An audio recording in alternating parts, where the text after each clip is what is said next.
This is your News Source Evening Bulletin for today, Monday, the 30th day of January in the year 2023. I'm Gordon Mosley reporting, and here's what we're tracking tonight. More than 2 years after the PP Civic took office and following repeated assurances of its commitment in ensuring the reappointment of the Judicial Service Commission, it was announced today that there are now some movement to reconstitute the important constitutional body. The Judicial Service Commission is responsible for the appointment and promotion of judges. Today, the Committee of Supplies of the National Assembly considered funding for the JSC, and when asked by Opposition Member of Parliament Kemraj Ramjatan about a timeline for the Commission to be reconstituted, Minister of Parliamentary Affairs and Governance Gilda Shearer threw blame at the opposition for the delay in the appointment of the Commission. In April 2022, the Leader Opposition was written suggesting the name of the President's appointee and seeking his support, and the Parliament had decided on who its nominee was, unanimously agreed to. Regrettably, the response to that by correspondence has not been to address the issue of the President's nominee, or the President's looking for support from the Leader Opposition for his nominee, as required by the Constitution, but instead has focused on the appointment of the Chancellor and the Chief Justice. So there are letters there hanging in the air. The Judicial Service Commission has not been reconstituted since 2017 when the life of the last commission ended, but the Shearer has promised that progress will be realized soon. But I believe that we shall see movement on this issue in the near future. But both gentlemen who have been appointed, one by Parliament and one who has been around for a long time in the judicial system, are worthy of our support in the Judicial Service Commission. The Governance Minister said the President will be sending nominees to the Leader of the Opposition for consideration soon. A few weeks ago, the acting Chancellor of the local judiciary, Justice Unit Cummings, said the judiciary was facing a shortage of judges, and it was time for the JSC to be appointed so that new judges could be appointed. More news coming up in just a moment. It's been a long time coming. Overdue, some might say, but now that it's here, it will change life forever, and it is here to stay. The future is now, transforming Guyana into the 21st century. Introducing GTT Fiber. Experience internet connectivity like never before. Speeds you deserve at prices you can afford from a name you can trust. Sign up today. GTT Fiber is here. GTT. Together, we rise faster.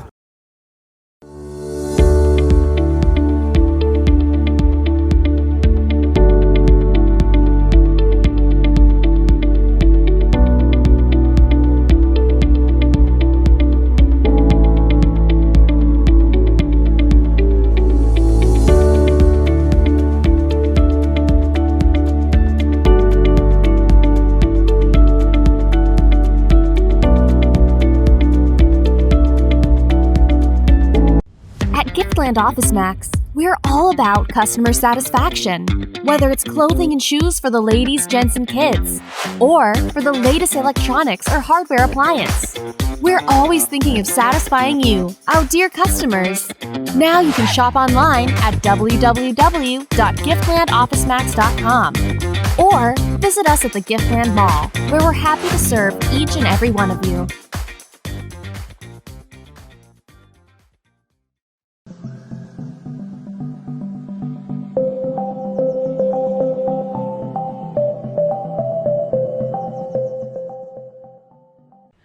Fina, how you could get yarning on today's pension day? I collect my pension and went to the market since the 23rd. How you mean?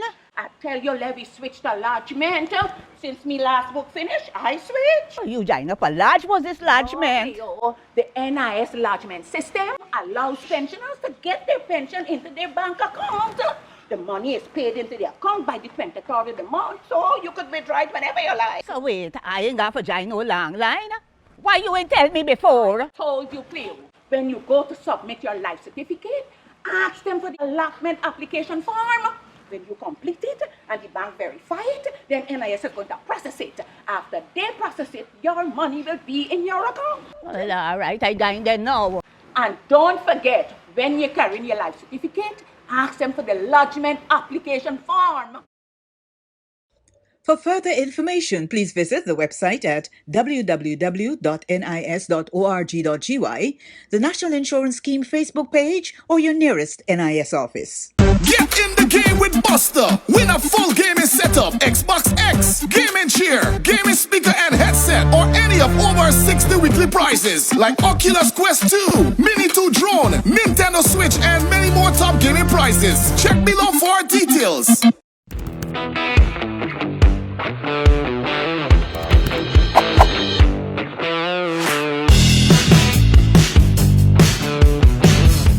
Well, Guyanese-born British actress Letitia Wright, who shot to fame in the Black Panther movies, addressed members of the government and the opposition today in the National Assembly. In that brief address, the award-winning actress encouraged the legislators to work together for all the people of Guyana. Wright, who was born in Good Intent on the Western Marara and migrated to the UK at the age of 8, made it clear that while she's not into politics, she wants to see the country of her birth develop more, and she believes all sides are needed to get the job done. You know, I don't know the ins and outs of politics, and I care more about children and the betterment of young people. That's kind of where my ministry is. But as you all come together to make decisions for the country, I encourage you both, from both sides, both parties. I encourage peace, I encourage love. I'm of peace, I'm of love. And I'm just proud of you both and everybody that's working together for the betterment and the empowerment of our country. The young actress, who has been described as an icon by other movie stars, said she's happy to be back in the land of her birth. I left the country when I was just 8 years old, and I was fortunate to have the opportunity in the UK to expand on the talent that God gave to me of acting. And travel the world, so it means a lot to come back home.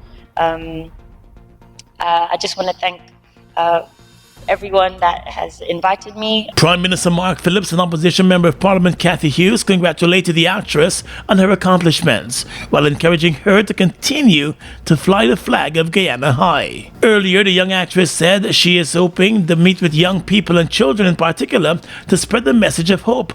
She also plans to meet with a local drama school to share her experiences. With a career spanning over a decade, Wright cemented her position as one of the industry's most captivating young actresses when she starred in the blockbuster Black Panther movies.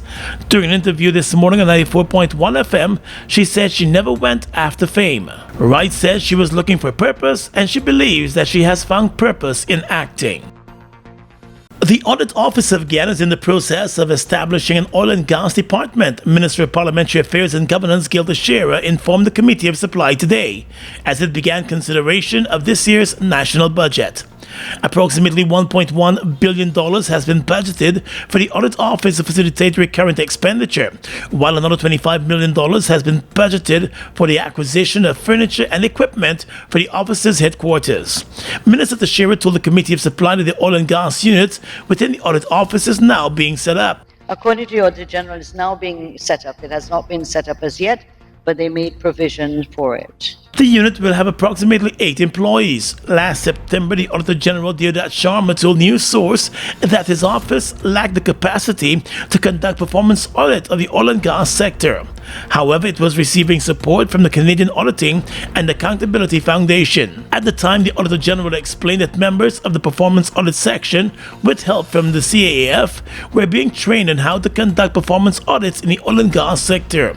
The Audit Office has received stinging criticism for failing to audit the 2021 financial statements of the Natural Resources Fund in accordance with the Natural Resource Fund Act of 2021.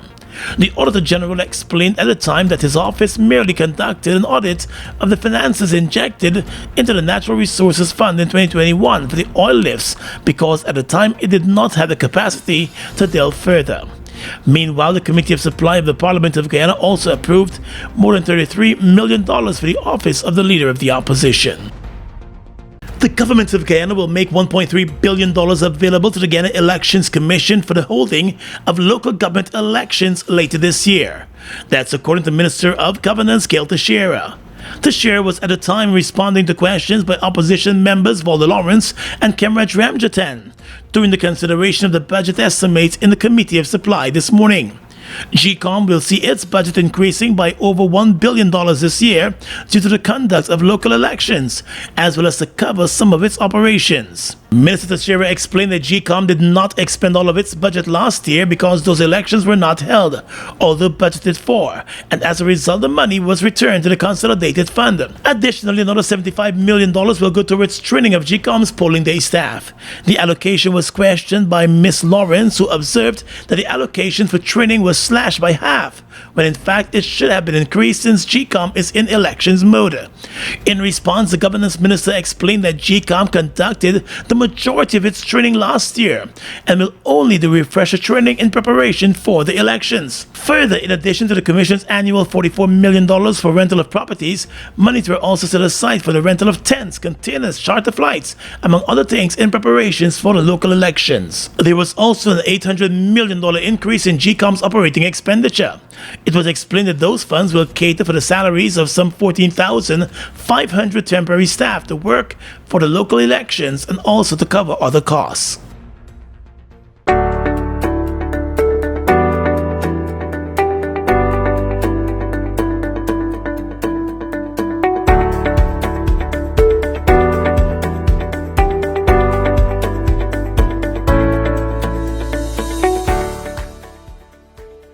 Anson Mini Mart is now open to serve your everyday wants and needs. Our experienced pharmacists will help you feel your best, ensuring you bring home everything you need. We guarantee you will come back for everything you want. Our team is friendly. Our shelves are stocked and ready. Hassle-free shopping for your busy life. Anson Mini Mart, everyday shopping made easy. From our home to yours. Anson Mini Mart is now open to serve you. Call 220-0505 or check out our Anson Macau Guyana Facebook page for more details.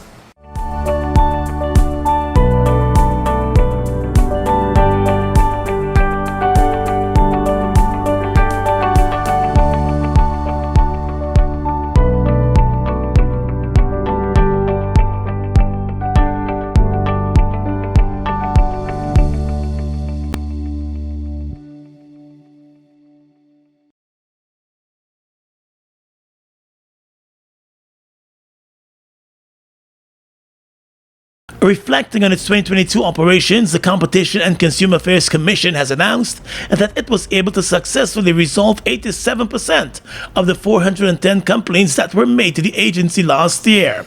The remaining complaints are still under investigation. The resolved complaints were valued at more than $107 million. In a statement on Sunday, the Consumer Rights Agency said electronics and electronic appliances and services, along with the auto industry, continue to dominate the categories of complaints. The auto industry accounted for the highest value of complaints, to the value of $165.9 million. Region 4 generated the highest number of complaints, followed by Region 3, then Region 10. The Commission said over 1,000 business inspections were conducted in 8 of the administrative regions for compliance with the Consumer Affairs Act. 397 of the businesses inspected were in conformance. At the same time, the other 608 were made aware of their duties under the Consumer Affairs Act and were given the opportunity to bring their operations into conformance. In an effort to further increase compliance, the Commission said it has also translated the excerpt of the Consumer Affairs Act of 2021 to Mandarin, and that document was handed over to the Chinese Association last December. Several Chinese businesses have sprung up across the country in recent years, and consumer rights complaints have been filed against many of them. The Commission has indicated it plans to continue its public relations campaign this year to raise more awareness about the Act and get more businesses to follow the law. 3 persons who were found in a Prashad Nagar home last week with more than 2 pounds of cocaine were charged and remanded to jail today. 63-year-old Lena Narine, 54-year-old Sherman Edmondson, and 49-year-old Earl Branch appeared before City Magistrate Shirley Isaacs this morning and pleaded not guilty to the charge of possession of cocaine for the purpose of trafficking. The Customs Anti-Narcotics Unit reported that the three accused were held during an operation at a Prashad Nagar house where Narine and Edmondson live.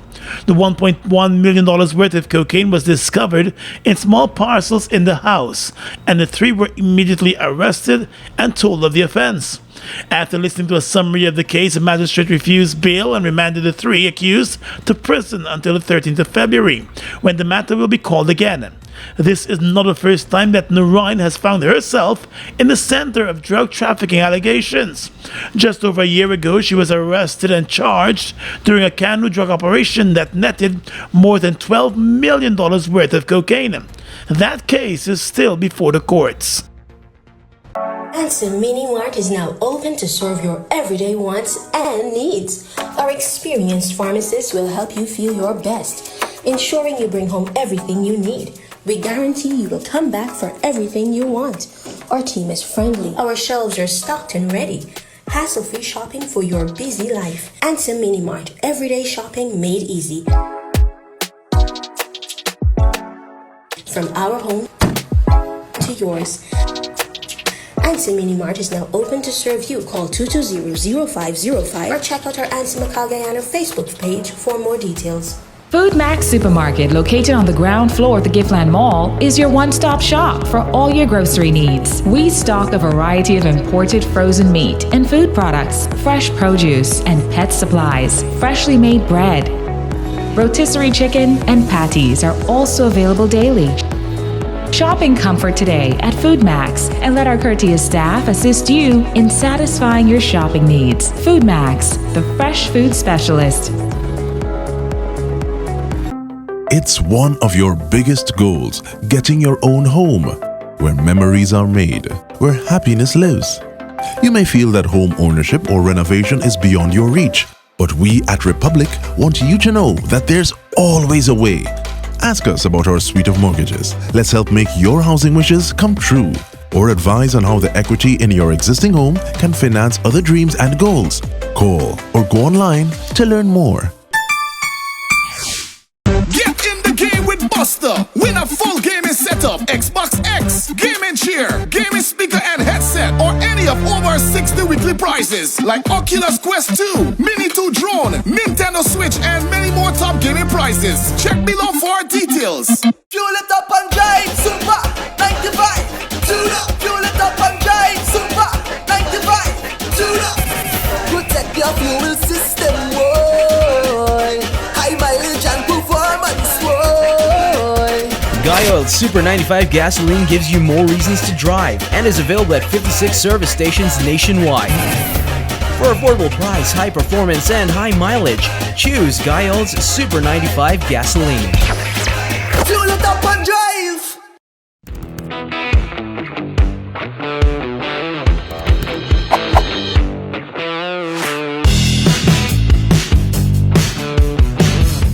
Across the region tonight, the Barbados-based Caribbean Climate Outlook Forum has said that with the likely exception of the Bahamas, Cayman Islands and Cuba, the core of the dry season over the next 3 months is forecast to be somewhat less intense than usual, with a few more wet days and wet spells than usual. In its latest edition of the Caribbean Climate Outlook, Carricoff said that with little chance of excessive rainfall through March, marginal to slight potential for flooding, flash floods, and cascading hazards is forecasted for most areas. It said as of 1st of January this year, moderate or worse short-term drought has developed in Cuba and eastern and southern Jamaica, while worse long-term drought has developed in Cuba, eastern and southern Jamaica, and northern Suriname. At the end of May this year, long-term drought is evolving in central and eastern Cuba and might possibly develop or continue in western Cuba, the Dominican Republic, and St. Vincent. CMC is reporting tonight that members of a criminal gang in Haiti used heavy machinery to completely demolish the Pernier sub-police station in the country, which had been abandoned since last Thursday when police officers protested the killings of 6 of their colleagues from the Lyncourt police station by another criminal gang. Photos show the police station is now a pile of rubble as the gang destroyed the building over the weekend. Media reports said that the police station had been looted and partly burned down last Thursday by unidentified individuals. The reports said that a show of force by the Crazy Bayou gang comes as a challenge to the police and coincides with the day that the National Police of Haiti announced the launch of Operation Tornado 1. The Prime Minister of Haiti, Ariel Henry, has called for the international community to participate in a specialized multinational force to help the Haitian security forces to fight against the proliferation of organized crime. And finally tonight, international news. The BBC reports that at least 59 people were killed by a bomb that apparently targeted policemen praying in a mosque in Peshawar, Pakistan. The mosque is within the tightly guarded police headquarters area. The Prime Minister Shehbaz Sharif said terrorists want to create fear by targeting those who perform the duty of defending Pakistan. No group has said it carried out the attack, but it has been linked to the Pakistan Taliban. The group ended a ceasefire in November and violence has been on the rise ever since. In December, the group targeted a police station like Peshawar in the northwest of the country, leading to the deaths of 33 militants. Early unconfirmed reports that the bomber had blown himself up in the mosque earlier today. And that's your News Source Evening Bulletin for tonight. I'm Gordon Mosley reporting and encouraging you to stay safe.